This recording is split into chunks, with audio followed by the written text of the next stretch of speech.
ताई, तो तिथनं त्या डब्यापर्यंत जाण्याचा जो तुझा प्रवास आहे किंवा जो चालणं आहे ना, ते जरा ग्रेसफुल होते. आपली सावित्री गावाकडची आहे. त्या साडीचा एक स्टॉल होता. मी अशा साड्या जनरल बघत होते आणि त्या बाई मला म्हणाल्या, ताई साडी नाही घेतली तरी चालेल, पण एक रिक्वेस्ट करू का? क्या बात आहे, हा योगाच आहे. म्हणजे तुम्हाला असं तुम्ही बनलायत आता आणि लोक तुम्हाला तुमच्याकडे शिव म्हणून बघतायत. की मला असे संकेत मिळाल्याचा मला भाव आला. जे मंगळसूत्र तिला कधी घातलंच गेलं नाही आयुष्यभर, पण ती त्याच्याशी एकनिष्ठ राहिली. आजकालचे पालक म्हणतात की ह्याच्या नाही का जमते, दुखतोय का पोटात, मी कळवून टाकते. व्यक्त होण्यासाठी कोणतं माध्यम, कथ्थक जास्त म्हणजे नृत्य प्रकार जास्त वाटतो की अभिनय जास्त? तसं मी कंपॅरिझन करणार नाही, पण माझा कल. नमस्कार, मी मधुरा शिधाई आणि कलाकृती उड्यावर तुम्हा सगळ्यांचं मनापासून स्वागत आहे. लवकरच मोठ्या पडद्यावर एक नवा सिनेमा आपल्या भेटीला येतोय, ज्याचं नाव आहे समर्थ. आणि आम्ही आज इथे सज्जनगडावरती आलेलो आहोत. त्याच्यामुळे इतकं कमाल लोकेशन आहे आणि माझ्याबरोबर तितकीच कमाल नृत्यांगना आणि अभिनेत्री आहे शर्वरी जवनीस.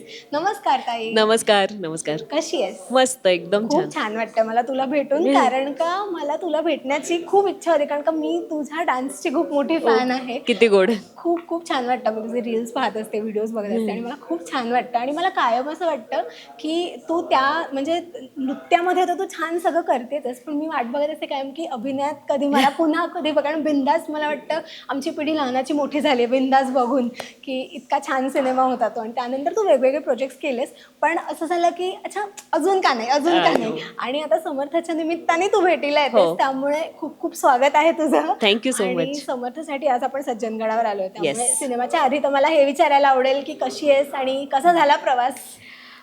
सज्जनगडावर यायचं म्हणून तो प्रवास वाटला नाही, कारण मी पूर्वी पण इथे येऊन गेलेली आहे आणि इथे आल्यावर एक वेगळी शांती मिळते, कारण ती तेवढी सकारात्मक ऊर्जाच या परिसरात आहे. समर्थांच्या विचारांची असेल, त्यांच्या इथे नामस्मरण सगळेजण करत असतात त्याची असेल, आणि ही ऊर्जा आपल्याला मिळणार आहे ह्याचा एक वेगळा आनंद असतो. त्यामुळे सज्जनगडावर येताना मला प्रवास वाटलाच नाही. आणि आत्ता आपण टीझर पाहिला, गाणी पाहिली, खूप मस्त झाली आहेत आणि खूप मस्त वाटलं पाहताना, कारण का एक काहीतरी ज्यावेळेस ना एखादा सिनेमा येतो तो कायम काही ना काहीतरी शिकवून जाणारा असतो आणि अशा पद्धतीचे सिनेमे फार कमी वेळा येतात.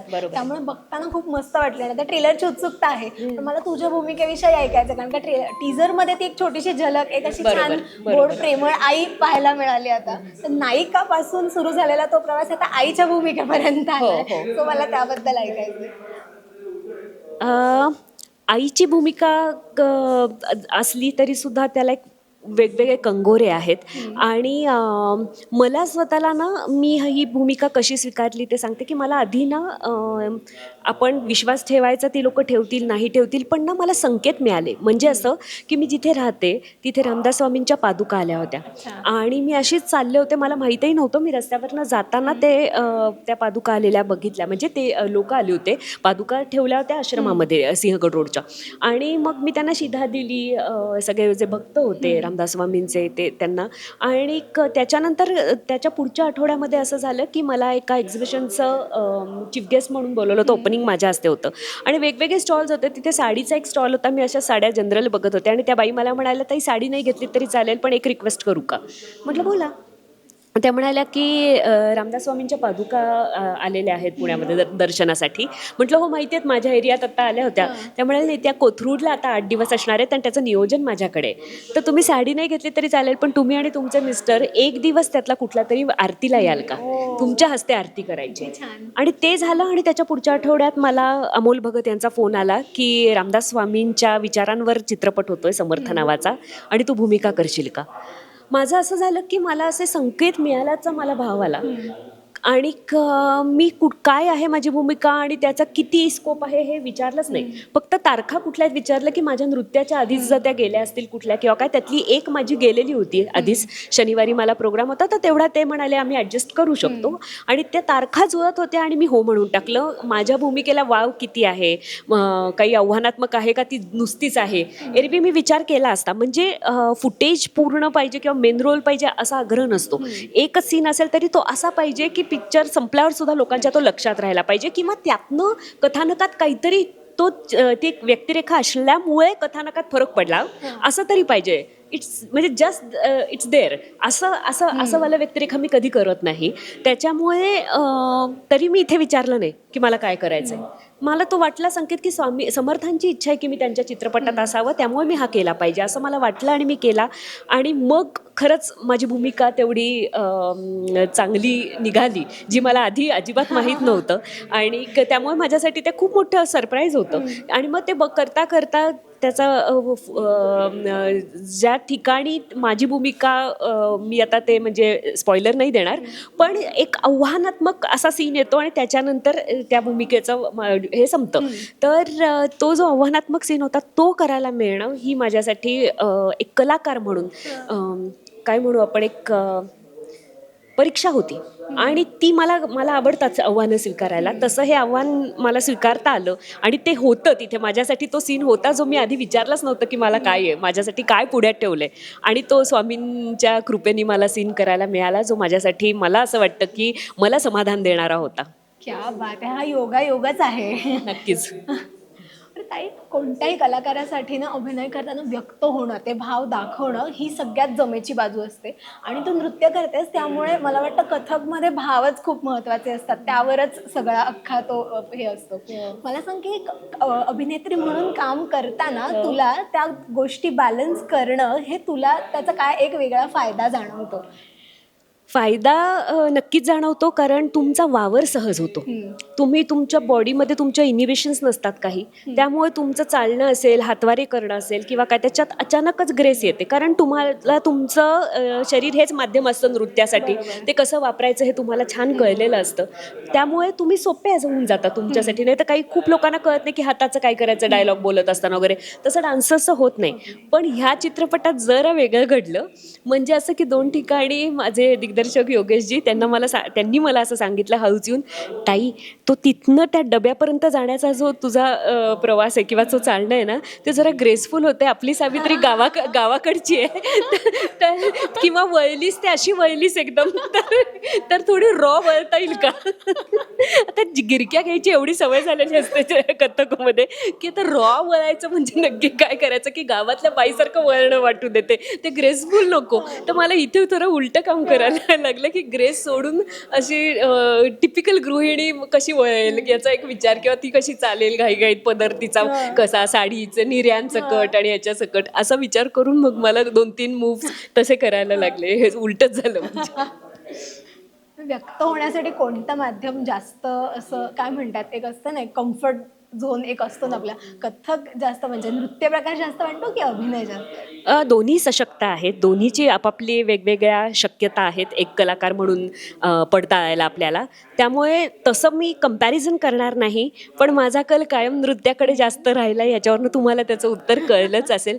कारण काय आहे की नृत्य करताना जरी माझ्यासाठी ऑडियन्स तेवढा पटीनी नसतो, म्हणजे कमी असतो. कारण क्लासिकल म्हणजे क्लासेस आणि मासेस असंच ॲक्च्युली वर्गीकरण होतं. त्यामुळे चित्रपटासाठी येणारा प्रेक्षक आणि नृत्यासाठी येणारा प्रेक्षक ह्याच्यात फरक असणारच आहे, हे मी ॲक्सेप्ट केलेलंच आहे. पण तरीसुद्धा नृत्य करताना मला एकाच त्या 1.5 तासाच्या माझ्या सोलो परफॉर्मन्समध्ये जर मी द्रौपदी वस्त्रहरण दाखवत असेन, तर मला दुर्योधन स्वतःलाच बनता येतं, नंतर युधिष्ठिर स्वतःला बनता येतं, द्रौपदी तर बनताच येतं, श्रीकृष्ण बनता येतं. तर मला असं वाटतं की we are blessed in that way. म्हणजे डान्सर्स म्हणून स्वतः कृष्ण आहोत असा फील घेणं, स्वतः गणेश आहोत असा फील घेणं, स्वतः शिव आहोत ह्याचा फील घेणं, हे किती किती प्रिव्हिलेज आहे. म्हणजे तुम्हाला असं तुम्ही बनलायत आत्ता आणि लोक तुम्हाला तुमच्याकडे शिव म्हणून बघतायत, हा जो भाव आहे. तर मला असं वाटतं की त्यामुळे मला डान्स जास्त फॅसिनेट करतं.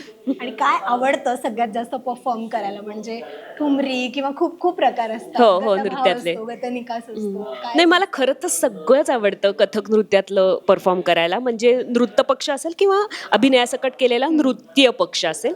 पण वेगवेगळ्या रचना माझ्याकडनं नृत्यातनं व्हाव्यात ह्याच्याकडे माझा कल असतो ना, की त्या टिपिकल म्हणजे आता द्रौपदी वस्त्राण तुम्हाला सगळ्यांना माहिती आहे म्हणून मी त्याचं उदाहरण दिलं, पण आणि रामदास स्वामींच्या सज्जनगडावरती आपण आहोत तर मला नक्की सांगायला आवडेल की लक्ष्मीनारायण ठोसर नावाची मी नायिका करते, जी रामदास स्वामींची पत्नी, जिचं लग्नच झालं नाही त्यांच्याशी, कारण बोल्यावर उभे असताना अंतरपाठ सरला आणि स्वामी निघून गेले, स्वामी ब्रह्मचारी राहिले शेवटपर्यंत, आणि ती 8च वर्षाची छोटी मुलगी आणि तिला कळलं नाही आता काय घडणार आहे माझ्या आयुष्यात पुढे. पण असं म्हणतात की रामदास स्वामींच्या आई यांनी त्यांना सांगितलं की तू माझ्याबरोबर चल घरी, जरी लग्न नाही झालं तरी त्यांना ठोसरांच्या वाड्यात नेलं, त्यांचं पुढचं सगळं त्यांनी जीवन आहे ते ठोसरांच्या वाड्यामध्ये व्यतीत केलं आणि त्या साध्वी झाल्या असं म्हणतात पुढे, आणि त्यांची समाधी अजूनही ठोसरांच्या वाड्यात आहे. तर तिचा संघर्ष मला काय वाटतं की नेहमी झाशीची राणी द्रौपदी हे दाखवताना लोकांना माहितीच असतो हा संघर्ष मोठाच आहे, एकीचा देशासाठी आहे, एकीचा स्वतःच्या शील म्हणू आपण त्याच्यासाठी आहे, पण हिचा संघर्ष एवढाच होता की समाजाने आणि स्वामींनी तिचा लक्ष्मीनारायण ठोसर या नावाने स्वीकार करावा, जे मंगळसूत्र तिला कधी घातलंच गेलं नाही आयुष्यभर, पण ती त्याच्याशी एकनिष्ठ राहिली. मला हा ना अनसंग हिरोज जसे असतात ना तसं वाटतं की ह्या नायिका कधी लोकांपर्यंत आल्याच नाही, पण तिचा स्ट्रगल होता. मी दाखवते असं की ती पहिल्या 8 वर्षाची असताना तर तिचा वेगळा स्ट्रगल की तिला ते पहाटे उठून सगळ्या गोष्टी अंगवळणी पडलेल्या नसतात, पण ती तरुण वयात आल्यानंतर तिला का नाही भाव होणार, तिला मोगऱ्याच्या फुलाचा वास दरवेळ टॉक्सिक करतो किंवा काय टॉक्सिक हा जरा निगेटिव्हकडे जातो, पण असा तो तिला मुग्ध करतो आणि मग ती अचानक स्वतःच्या चेहऱ्यावरनं फिरवून डोक्यात घालते, माळते आणि कामाला लागते. तर सासू म्हणते की तू सुंदर दिसू नकोस, कारण नाहीतर मी तुझी पुरुषांपासून नजर कशी हे करू, मी वाचवू कशी तुला, काढतेस का ते फूल असं विचारते आणि ती काढून ठेवते. म्हणजे तिथपासनं त्याग सुरू होतो की ती ऐन तारुण्यात आहे मुलगी, तिला का नाही वाटणार नटावं मुरडावं. पण हा छोटा छोटा विचार मला करायला लागला, तर हे असे चॅलेंजेस मला नृत्यातले सगळ्यात जास्त भावतात. आणि मी शेवटी पण त्या लक्ष्मीनारायण ठोसरच्या ह्याच्यामध्ये प्रसंगामध्ये शेवटी असं दाखवलं आहे की खरंच असं म्हणतात की तिला दृष्टांत झाला आणि जय जय रघुवीर समर्थ म्हणत स्वामी, ती तोपर्यंत मॅच्युअर्ड झाली होती, मोठी झाली होती, आणि स्वामी त्यांच्या दारात आले शिधा मागायला, आणि ती त्या दिवशी मी असं दाखवते की परत जशी लग्नाच्या आधी ती तयार झाली तर तशी पूर्ण सौभाग्यवती म्हणून तयार झाली, मोठं कुंकू लावलं, त्यावेळेला पहिल्यांदा देवघरात तिने ठेवून दिलेलं मंगळसूत्र परिधान केलं आणि आशीर्वादपर त्यांनी हात फिरवला, तेवढा एक क्षण ती पूर्ण सौभाग्यवती म्हणून जगली. आणि त्याच्यानंतर तिने आरसाच काढून टाकला घरातनं, सगळे दागिने काढले, कारण ती साध्वी झाली म्हणतात. आणि शेवटी माझा सदा सर्वदा योग तुझा गडावा, तुझे कारणी देह माझा पडावा, हा श्लोक येतो जिथे ती समाजाला आणि स्वामींना म्हणते की सदा सर्वदा योग तुझा गडावा, तुझे कारणी देह माझा पडावा, उपेक्षू नको गुणवंता अनंता, माझी उपेक्षा होऊ नये, मी तुमची पत्नी म्हणूनच जगले, रघुनायका मागणे हेची आता, आणि तिचं प्राण गेलेले दाखवते. जय जय रघुवीर समर्थ. सो असं काहीतरी वेगळं करायला मला मनापासून आवडतं. ऐकतानाच किती छान वाटलं. ताई, जसं टीजरमध्ये दाखवलंय की वडील आणि मुलाचं पण एक वेगळं नातं दाखवलंय, खऱ्या आयुष्यामध्ये अशी एखादी गोष्ट जी आईवडिलांनी लहान असताना सांगितलेली पण ती तेव्हा पटली नाही, लहान असताना आपल्याला खूप गोष्टी नाही कळत, आपल्याला असं की नाही हे का सांगतायत, हे नाही करायचंय किंवा असं, पण पुढे जाऊन ते पटलं आणि ते तू आता खऱ्या आयुष्यात ते फॉलो करतेस पुढे सुद्धा, अशी एखादी गोष्ट आहे का किंवा सवय? खरं सांगायचं तर मी नृत्याची मला जी आवड लागली ना ती पण माझ्या आईमुळेच लागली. म्हणजे तिला तिच्या वडिलांनी तेव्हा परवानगी दिली नाही, कारण त्यावेळेला शास्त्रीय नृत्य काय कुठल्याही नृत्याकडे बघण्याची लोकांची दृष्टी संकुचित होती, चांगल्या घरातल्या मुली नृत्य करत नाही अशी जी कल्पना होती, म्हणून तिला माझ्यात काही गुण दिसले म्हणून तिने मला नृत्याच्या क्लासला घातलं.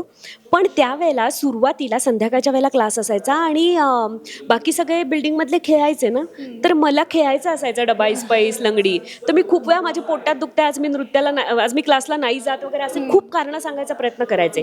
पण तिथे माझ्या आईने सांगितलं पोटात दुखत असेल तर नुसती जाऊन बस आणि बाकीच्यांचं काय करतायत ते बघ, मला माहीत नाही, क्लासला तुला जायचंय. तिथे जर तिने मला ढिलं सोडलं असताना, जे आजकालचे पेरेंट्स करतात, आजकालचे पालक म्हणतात की ह्याच्या नाही का जमते, दुखतोय का पोटात, मी कळवून टाकते क्लासमध्ये, असं जे होतं तसं जर तो एक क्षण असतो बरोबर तिथे असं ठेवायलाच लागतं प्रेशर थोडंसं, आणि त्यामुळे मी जात राहिले आणि माझी आवड वाढत गेली. आणि जशा माझ्या गुरु डॉक्टर रोहिणी भाटे मला शिकवायला त्यांनी सुरुवात केली, तोपर्यंत माझं ठरलंच की मी नृत्याशिवाय आयुष्यच काढू शकत नाही, इतकं माझ्यामध्ये त्यांनी प्रेम नृत्याविषयीचं निर्माण केलं. पण त्याच्या आधीच मी जर ते सोडलं असतं कंटाळा येऊन, कारण बाकीची मुलं खेळतात आणि मला पण खेळायचं आहे आणि आईने परवानगी दिली असती तर मग मी नृत्यांगना घडले नसते. सो अशा खूप गोष्टी आहेत की जर पालक त्यावेळेला सांगतात तुम्हाला पटत नसतं आणि नंतर जाऊन तुम्हाला कळतं की आज जे काय मी येते त्या एका गोष्टीमुळे. क्या बात आहे. खूप मस्त वाटलं मला गप्पा मारून. आणि आता खरं तर मी सिनेमाबद्दल किंवा भूमिकेबद्दल फार नाही बोलते, बरोबर. कारण आता टीजर आलाय, गाणी आली आहेत आणि अजून खूप गोष्टी बाकी आहे. ट्रेलर भेटीला यायचा आहे, त्यामुळे मला वाटतं तेव्हा सांगण्यासाठी नक्की. पण खूप गोष्टी असतील, कारण Yes. आता मला माहितीये काही गोष्टी रिव्हील नाही करू शकत बरोबर. विचारलं तरी. त्यामुळे ट्रेलरसाठी आपण काही गप्पा बाकी Yes, ठेवूयात. पण नक्की. आता खूप खूप शुभेच्छा. आणि पुन्हा एकदा तुझा जो काही कथ्थकचा परफॉर्मन्स असतो कायमच, तर सगळ्यांनाच तो खूप आवडतो. त्यामुळे तुला असं छान छान प्रयोग त्यातही करत राहा. खूप खूप शुभेच्छा त्यासाठी सुद्धा. Thank you so much. आणि तुझे स्पेशली आभार अशासाठी की तू मला नृत्याविषयीचा प्रश्न विचारलाच नाही, तर ह्या प्लॅटफॉर्मवरती कधी असं विचारलं जात नाही की तुला नृत्यातलं सगळ्यात जास्त काय आवडतं आणि मग त्याच्याविषयी बोलायला मिळतंच असं नाही. त्यामुळे thank you so much for that. Thank you. Yes. Rasika हो, कलाकृती मीडिया म्हणजे मनोरंजनाची लयलूट. मनोरंजन क्षेत्रातील किस्से व घडामोडींचा आस्वाद घेण्यासाठी कलाकृती मीडिया या यूट्यूब चॅनलला सबस्क्राईब करा आणि व्हिडिओ लाईक करा.